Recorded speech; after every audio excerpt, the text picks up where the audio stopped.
Hey, welcome back to another fun episode of Business Growth Time. Today, we're going to learn all about NFTs, maybe a little bit about cryptocurrency, and all cool things meta. Desmond Dixon's joining us, and he's going to talk that. Before we get into him, though, let me introduce you to the one, the only, the super talented, the lovely lady and social media maven herself, Janet E.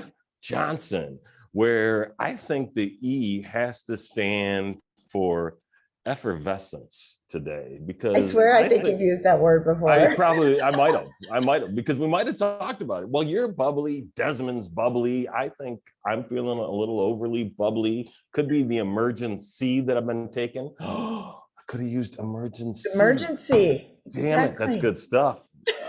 How are you? Are you happy, That was Janet E. good. Very Johnson? good. Yes, it's very good here. Is Yeah, it? except for when I'm in Minnesota. We have windstorms. It was snowing this morning. And then we talked to Desmond and he's traveling in these beautiful places. It's like, oh, you make me want to, get out of this state. That's for sure. Desmond's got the hookup, man. So, Desmond's an interesting cat. Went to school, studied chemical engineering, got out of that, did the chemical engineering thing for a while, and realized that there was no kind of passion for that. So, fell in love with the idea of selling, got into that, did well enough to become a sought after sales trainer, sales consultant. He helps sales teams, find closers, find appointment setters, learn better tricks and tips in the sales world. And now we were talking about his itinerary. He's in Montenegro for a few months. He'll probably move back to Miami for a little bit before heading off to Bali for a few months. Listen, when I come back in my next life, I want to be Desmond Dixon. That's my new goal. That's my next goal right there. So Desmond, welcome to Business Growth Time. Nice to see you, man. Oh man, thanks for having me. I'm excited to be here today. Nice to have you on. Yeah. What time is it there? Let's start with that. Where are you in the day here? I see some sunlight. Oh yeah. We have a beautiful 75 degrees and it's 5 p.m. So it's prime time here and for me for calls. And yeah, man, the weather here is beautiful, the water, the environment. I mean, it's cooking. How close are you to water? I'm literally looking at it right now from my window. I'm looking at a road, and that's not as much fun, man. Not as much fun. I love that. And what body of water is that? So we're next to the Aegean Sea, really close to the Mediterranean. So the water is like crystal clear, beautiful. It's Wow. warm. It's a lot warmer than even when I lived in San Diego, that water. So it's unbelievable. And it's like, I almost feel like I'm in a Disney movie right now. I feel like. That's amazing. All right, Janet, how jealous are you? Oh, yeah. Well, at least I got away and out of the state for or for a week. But yeah, soon Minnesota does have nice weather in Michigan where Terry is, but soon we will. But yeah, you live San Diego, Florida, all those are way better than Minnesota and Michigan. So. True story. True story. There's that one nice day in Minnesota though every year, and that's a gorgeous thing. One nice day, yeah, That's exactly. I think it's scheduled for June 27th this year.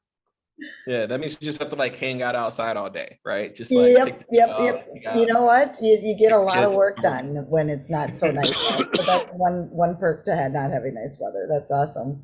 That's awesome. And so Terry, I have to tell you how I haven't even told you how Desmond, he reached out through LinkedIn, which is not a platform I barely even go into anymore. Just FYI, I just am not a big LinkedIn user. Terry is, I'm not.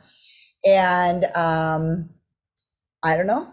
I'm surprised. We actually, something caught, and I get a lot of messages in LinkedIn too. So maybe it's your sales, maybe it's the sales and how you said it. I don't know. So it was good. But yeah, so then we talked a little bit more and we connected, and then now here he is. So kind of cool. Interesting. Beautiful thing. Beautiful thing. All right. Well, let's start. We want to talk about NFT. I am not very smart in the world of NFT. I know it stands for non-fungible token. I got that. Throwback to Michelangelo Caruso, who was talking about fungible work hacks on our show a long time ago. Oh, yeah. It has nothing to do with any of this. Mm-hmm. So it's a pretty interesting idea. So let's break it down. What the heck is an NFT, or non-fungible token? Look, we're just going to break it down to like very fundamental first principles, like super simple, and just think of it as access. That's all it is. And there's just different forms of access, right? And so you can tie different incentives to that access in order to make it more valuable. So really that's all it is. Like imagine, we all, every day we have, different levels of access, desires. We get into mimetic theory by Rene Girard. It's one of my favorite, philosophers out there. But every day we have little ebbs and flows of access. Going to our favorite restaurant, are we on the reservation list, right? Going to a nightclub, or do we know anyone to get in? Or do we have enough money to get in, right? Going to Sam's Club, do you have that card? Going to a movie theater, do you have your ticket, right? So at the end of the day, it's really like all about access. And some of it can be around, the art, but in a way that's still access to a piece of a material that is owned by an artist that's in scarce supply, right? So at the end of the day, it's really all about access. When we think NFT, just think access. That's a good, I like that. I guess I've never heard that before. So Gary Vee is somebody that you probably know, and he does the NFTs. He was one of the first. He typically is that way. And I heard something about the access. What do you know anything about that? Like access to his future, any of his future events, stuff like that. If you buy his NFTs, is that along the path that, am I making sense? Oh man, Gary Vee is a maverick, and his game plan, his play is so deep in terms of layers of, because at the end of the day, this is good that we brought this up. What Gary Vee's doing is the long tail game. So he has a collectible kind of vibe to it, right? Where, because he's really big into, trading different types of cards and garage sales, right? So he adds that little collectability to it. Series 1 is this very simple picture, right? That he drew. And then series 2 is like done by professionals, but the series 1 is still more valuable because it was drawn by Gary Vee himself. And it was the initial concept, right? So that series 2 is just a derivative of that. He also connects his NFT around his books, right? The book, you have to buy a bunch of books, right? And to have a chance at getting this NFTs, because the value of his NFTs are worth so much. And then he also tied it to his conference. So his play in the NFT space is so well thought out. Like he has so many smart people around him where they are literally like playing the long game, like 3-5 years, like who knows what else that he's going to, in terms of utilities, he's going to do with it. But one thing that he's keeping his audience energized. And that's the big difference between his project and a lot of other projects where they live off the FOMO, sell out, try to get some resales, keep the value of it high. Then they usually deflate. So okay, got it. Yeah, I've heard about flipping NFTs, but yeah, see, that's how a lot of them are doing it. They inflate the price, then flip it, and then they're done with it. Yep, they're not they're not like with the community, like they didn't join it because they see the value in it being higher later, or the value that they receive from the project being worth, valuable later, right? Like if you bought Gary Vee's series 1 when it first minted, I mean, you're still reaping the rewards of that NFT, because you're not only getting the benefits that he's also spending out, but you're also meeting like-minded people who also love Gary Vee, right? So when you go to the events, and look, I already know Terry's a networking guy, right? Like a connector. So like imagine being in a room with a lot of other like-minded people. Like imagine like how much more powerful your network is, because your network decides your net worth, right? I mean, that's usually the saying, right? So it's all about like providing value and turning your consumers into a community, and that will multiply your brand, right? Because word of mouth is the most powerful marketing on the planet. And when you have an army of people who have skin in the game with this brand, they're obviously going that brand to be successful, and they're going to tell everyone about it, right? So Gary Vee's play is world class, world class. Very interesting. Okay. When did this whole thing start? I remember the first time I heard about NFTs was August of 2020, but I hadn't heard anything about it before that. So how long have these been around and accessible?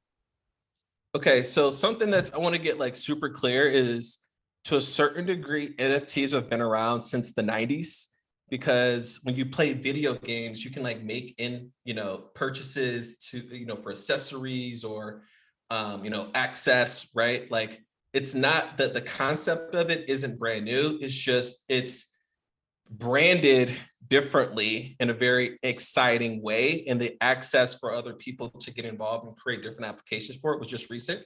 But really, the first major projects to really like get off the ground was the CryptoPunks project, which was very simple, right? They're like very simple project, and a lot of art collectors or celebrities like Jay-Z ended up buying this thing for 6 figures, and they're like, who would spend? I can remember when I first heard, like, man, who would spend $100,000 on a JPEG that's a pixel, right? But at the time, it's almost like buying something like art, when art was a thing, or sculpture back in the day when sculptures were just becoming a thing. Now they're like precious and priceless in the museums, right?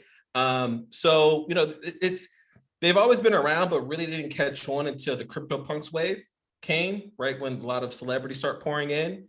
And now it's just kind of like wildfire right now. I mean, they're sucking up a ton of liquidity and creating a lot of influence in the market right now. So I've heard talk from Zuckerberg that Instagram is bringing NFTs. What does that mean? Do you understand how that's going to work? Full disclosure, I own a lot of Facebook stock recently.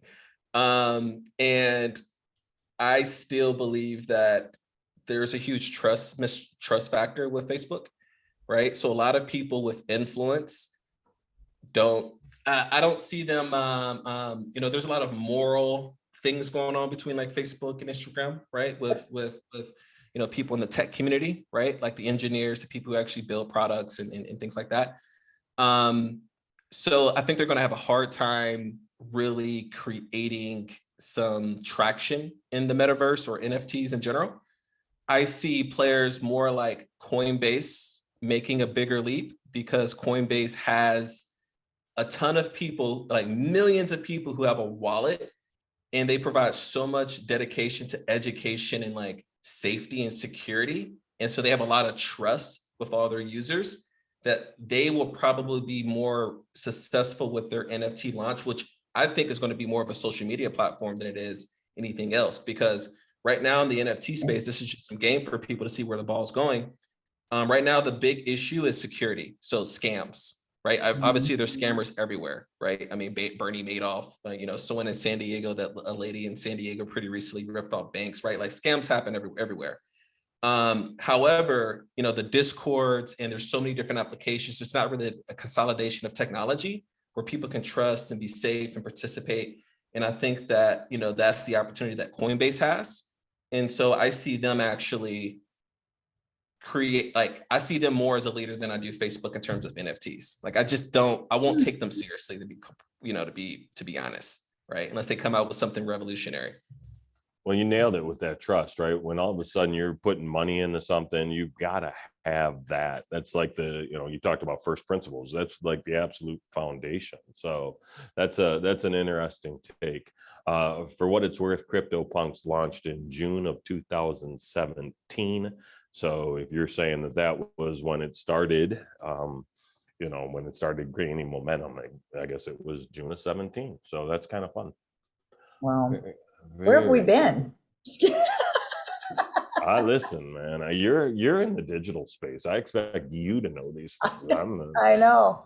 I just know people. I don't know.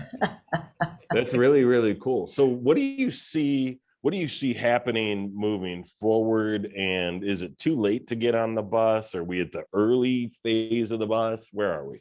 Oh man, we are in the first inning still, in my opinion. I think that the less you care about it's almost like when you connect with people, Terry, right? When you connect with people, you're not connecting to get something out of them. You're connecting to how can I be of value to you? And if you can go with that mindset with NFTs and like with a vision, anything is possible, right? There's so many, it's just, man, dude, I'm getting excited because there's so much influence, and knowledge coming into the space. Like a lot of like entrepreneurs, people are leaving $200,000 to $400,000 tech jobs to build in the space. You have creators, you have savvy business people, all consolidating into this space, which is like the gold rush. Like, you know, we're expanding west, right? And so there's going to be so many creative applications and brands coming out of this. And I really think that the two biggest things that are really going to be, you know, survive throughout, I call it all the noise, right? That's going to survive, and because there's going to be a crash eventually in all the markets. I mean, we're kind of seeing one right now in the stock market, right? Next, maybe real estate, right? But what I see happening is the brands, right? So I think by far branding is going to be the biggest thing coming out of NFTs. Like, it's the first use case. And I really want you to think about it this way. This is really going to land with your audience. People who are high-level entrepreneurs, people who are ambitious, we all know that we want to be connected with other like-minded individuals, because your networking, doing collaborations, strategic partnerships, joint ventures can exponentially expand your impact, your income, your your business, your personal life, right? Doors open up that you really can't calculate, right? We all agree there, right? And so we all want to pay for access. I've paid for masterminds. I've paid for conferences. I paid for, like, I spend thousands of dollars a year to be surrounded by like-minded people. And so a part of that is association. Now, I think we're getting into Janet's area, right? Like, we all want to be associated with other great people, right? Like joining the club. Like, I'm just using this for example, just because I don't want to get political, but it's like being in the same club as both Donald Trump and President Obama. Right? Like, if you're in that same club, you're going to be associated with being an important person.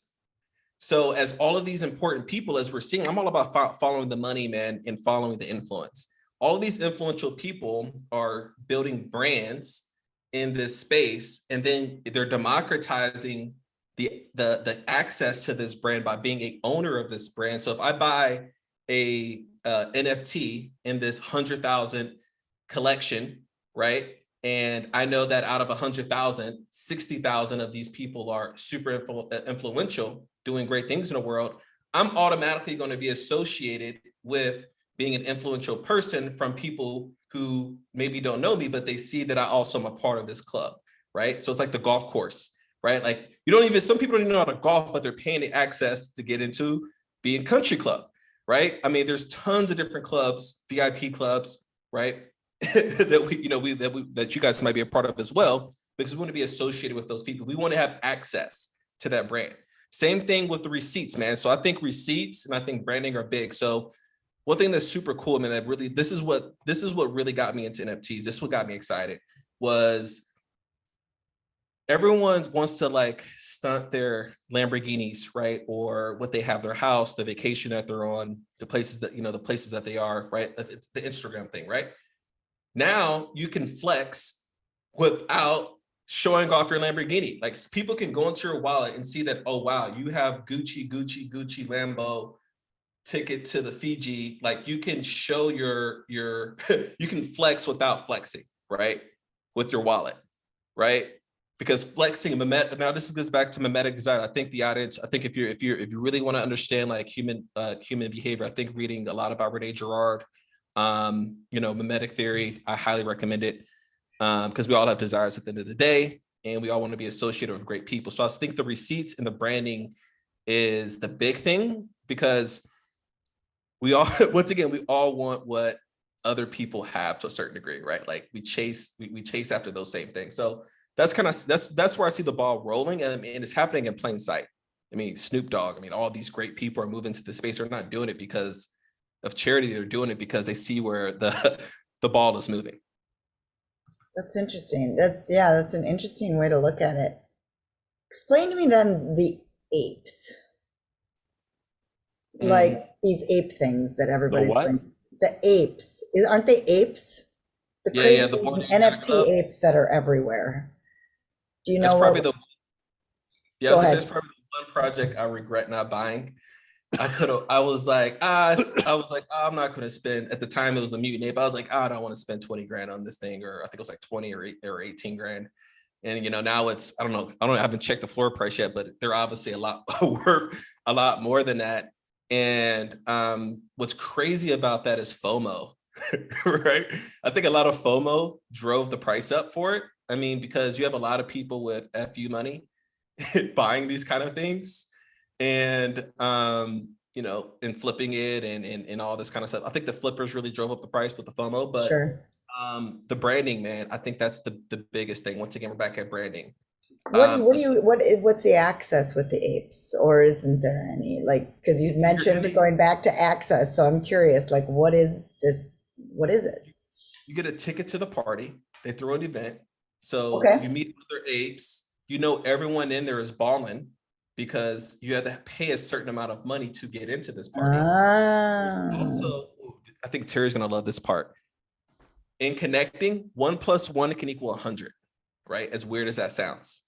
So Justin Bieber, Snoop Dogg, you know, Jimmy Fallon, all these guys together, let's say if they created their own brand, spinoff brands of their own apes, their own, let's say, merchandise or event or whatever, it's going to, all the other apes, celebrities are going to want to make sure that their business is successful. They're going to participate because it then rises the value of everyone's ape, right? So for instance, this, I'm gonna give you an idea because I'm a big fan of first principles. Let's just use an average Joe. An average guy in California created a restaurant. I think it was called like Board and Eat or Board and Food. I'll make sure I send you the link for it. But they opened up a restaurant and everyone who had an ape got a free food, got a free meal. For each ape you have, you get a free meal. There were people, it was a line blocks down the street of people waiting in line, not only just of apes, but just of people who wanted to get access and be associated with a part of that brand. So do you think Jimmy Fallon and Justin Bieber and all these guys are not going to want to make this guy successful? Yes, they're going to make them successful because it's a collaboration, it's a community. The more successful apes, the more successful they are, the more successful everyone is, because then the brand value is increasing, right? The intellectual property of everyone's is increasing. So that's the fire part about it. So the branding part, right? Because everyone is a co-owner technically in this brand. Like, it's like, imagine owning Nike when Phil Knight was hiring all of his, his buddies from the track, from all the track teams, right? Like, imagine that there was a 10,000 collection and you was a part of the growth of Nike going from, worth a few million to now, multi-billion-dollar corporation because you're a co-owner of the brand, right? Imagine if LeBron James and Michael Jordan were co-owners. They'd be worth a lot more money than they are now, even though they're worth still a lot of money. But that's pretty much the ideology of it. It's decentralizing the brands. I think it's genius. Wow, interesting. Terry, what's your thoughts? I think it's fascinating, and I learned so much already. The apes, one of them in January sold for $2.8 million.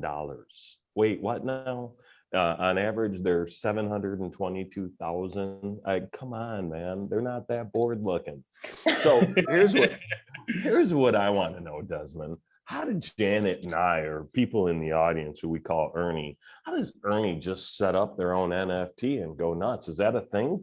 Can simpletons like myself make an NFT? Oh, yeah. I mean, anyone can.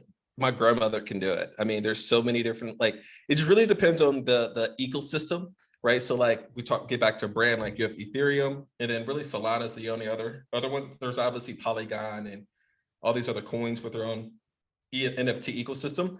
But I mean, it's pretty easy, man. You just open up an OpenSea. As long as you have the file, I mean, you can create a project that way. You can also, everything's open source. So like everyone's about abundance in the NFTs marketplace.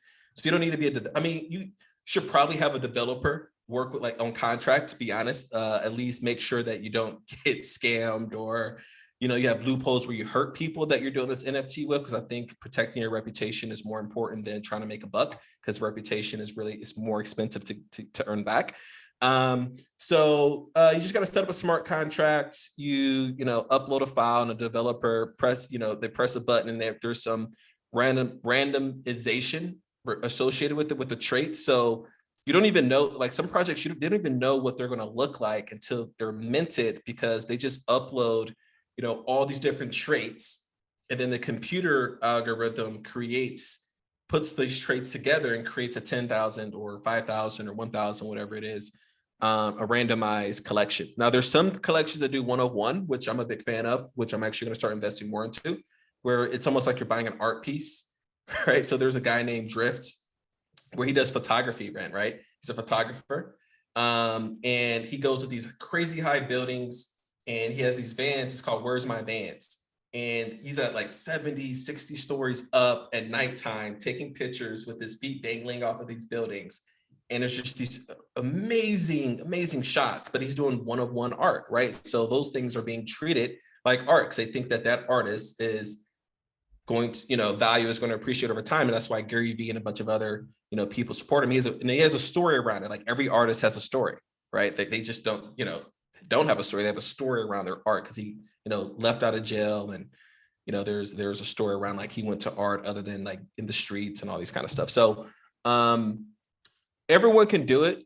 It's just a matter of just like anything in business. It's all about what are you willing to learn and who are you willing to meet to make it a reality, right? Because you can't go into business alone because you'll get beat up by lawyers, bankers, and the competition, right? You got to play rugby. That's what Robert Kawasaki says, right? Have a team. That makes total sense. All right. So it's doable. It ain't easy, but it's doable. Absolutely. Super doable. I'm actually going to end up doing one myself. So eventually I want to do Should it. we I have actually a, have a should we have a current- Kimmy NFT? A what? Kimmy NFT? I mean, no, but we were going to launch a video game called Rocket Animals. And my son drew all these pictures and then we sent it to my graphic designer and we have all these rocket animals already created and never did anything with them.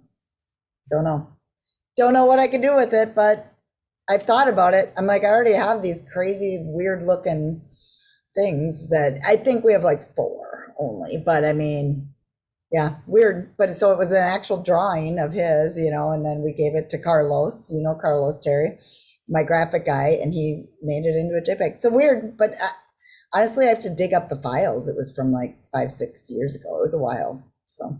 Oh man, you should definitely do it with your son. I think that's be a good bonding. NFT community loves supporting. He's 17. I want him to figure this stuff out. Like, come on, you understand old people brains are having a hard time wrapping around this stuff. That's hilarious. That's stick access. So Desmond, if you could give our audience just one piece of advice around NFTs, what should they be paying attention to, looking to do, whatever the case may be? What are your thoughts there? I'm a big fan of doing, right? You can read as much as you want, watch as many videos, listen to as many podcasts, but I'm a big believer in like getting on Twitter, getting inside of Discords, and just really learning by just start buying, right? Like not buying from a place of, oh, I'm going to get rich off of this, or like just buy interesting projects with communities that you vibe with and just get a feel. Because once you have skin in the game, it's easier to, you'll start to see patterns, right? Because you're involved. So I'm a big fan of just, get out there and just like buy a couple NFTs and jump in some Discords and just kind of get a feel for the market. You'll learn in your own intuitive way. Where should they start? Where you said Twitter, is that, or Discords? Are those the 2 places that you're able to find to buy NFTs? Yeah, Twitter will lead into Discords. So I will start by following like 8 to 10 influencers in the space, and I'll give you guys those influencer links so that your audience can go and find them. And we'll put those in the notes. Yep, put those in the notes. And yeah, go on Twitter at first. You'll be like, man, how do I find NFTs on Twitter? I was the same way. I was like, people's like, yo, you should just go on Twitter, you'll find it. And then as soon as you go on Twitter, the algorithm will make, like, once you start following different projects and people, like the algorithm will kick in, make recommendations, and then it will just snowball. Now all I see in my timeline now is just NFTs, right? So I'm just a big fan of like, spend some time on Twitter, avoid direct message. One thing I want to say, avoid direct messages. So if anyone direct messages you on Twitter or Discord, do not delete it. Don't even talk to anyone in direct messages, because that's how most people get scammed. 99% of people in NFTs who get scammed because of direct messages, because people impersonate people, click a link. Wow. Right? It's just like how they scam people in the stock market and call them up and like, I have this penny stock, right? So just avoid direct messages, official links. Usually every Discord has an official links tab that you click on, and just trust those links in the Discord. Never click links other than the official links in the Discord. And I'll give your audience a blog article on like how to like buy an NFT, just so that they're safe, because I want to make sure everyone's safe, because there's nothing worse than getting your money taken from you. It doesn't even matter if it's $50, like it still hurts, because it's like it hurts. So just be safe out there. It's really good advice. That's really good advice. Okay, cool. Love it. Cool. Yeah, And Discord is a helpful. website? Is Discord like a website that you sign up for to buy and sell these, or?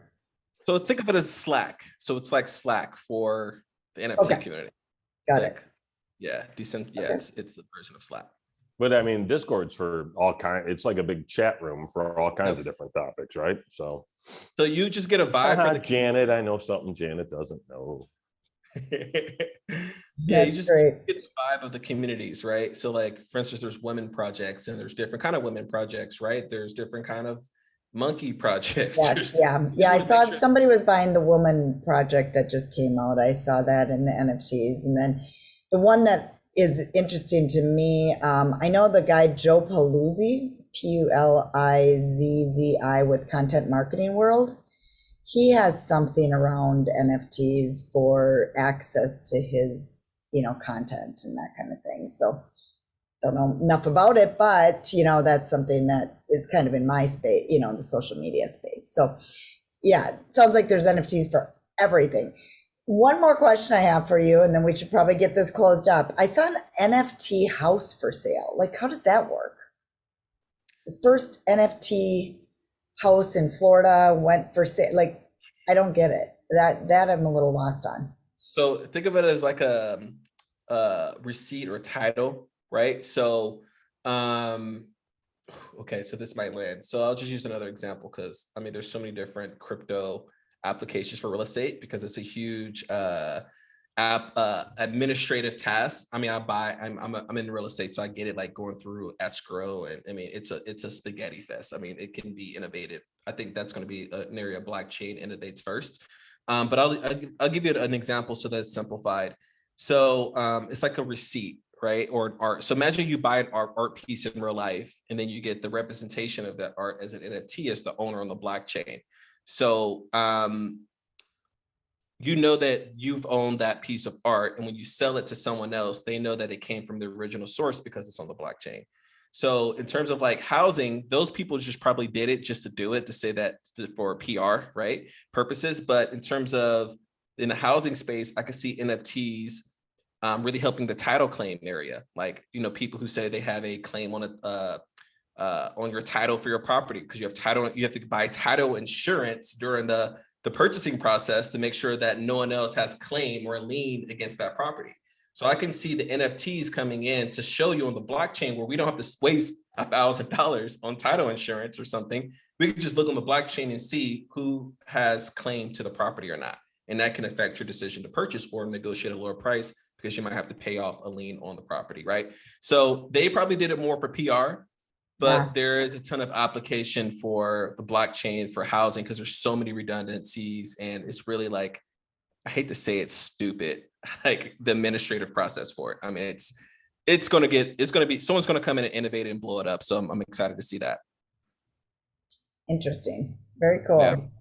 Cool. Well, let's finish up with, tell us where people can find you to learn more about you and Desmond, so that they can reach out for, also, we talked about it in the very beginning, also your other gig that you do. Also talk about that a little bit too. I mean, I just keep it simple, short. Like, I'm a sales guy through and through. I love connecting people. I have a feeling that me and Terry are going to become best friends, because I've learned it. Like, so I'm a pretty good sales guy, but I've learned the more and more I connect people to their desired outcomes, and less attached I am to making money, the more money and more people I meet. And so that's a lot more fun, right? It's more fun making money with other people. So I love to connect people with closers and setters, and I do it in a way where I use cash flow arbitrage, where besides saying I'm gonna guarantee that this person gives you this result, I just say, hey, I'm just gonna mitigate your risk, and you don't pay me unless they perform. Simple as that, right? So I do that. I take on some select consulting projects. I try not to really give too much of my time away because that's more precious than money. But if it's a really cool project, someone with a really big impact, I would love to take on some special projects and work with some amazing entrepreneurs. And you can find me on LinkedIn. It's probably the best place. So I love hanging out on LinkedIn. So follow me there. I'm also on all types of social medias as I am Desmond Dixon, Instagram, all that stuff. I'm sure it'll be in the show notes. And yeah, that's pretty much it. Awesome. Well, let's have you finish it up, Terry. This was really, really good information. It was fun having you on, Desmond. It not only was it great information, your energy is infectious, man. I really enjoyed the time we spent. So thank you for that. Thank you for sharing. Thank you for bringing that new wisdom to our group. So the rest of it is we're about 180 episodes deep into this little business growth time experience. We've had plenty of great guests like Desmond. Janet and I get together just mano every now and again as well. So anything you're looking for in terms of business growth has been talked about at least twice. Go check it out at businessgrowthtime.com. Or if you're like, I don't know, what do I want to do? Go check out our Instagram and you can see the cute little cover photos and get an idea of what show might interest you. Shockingly, we're cleverly hidden as Business Growth Time on Instagram as well. Janet, you're awesome. Desmond, it was a treat. Anything you want to add, Janet? No, this was great, very informative. And, I love what Desmond said. Just go take action. Do it. Yeah. Just do it. Try it. See what happens. Try it out. Good stuff. All right. Thank you guys for your time. Awesome.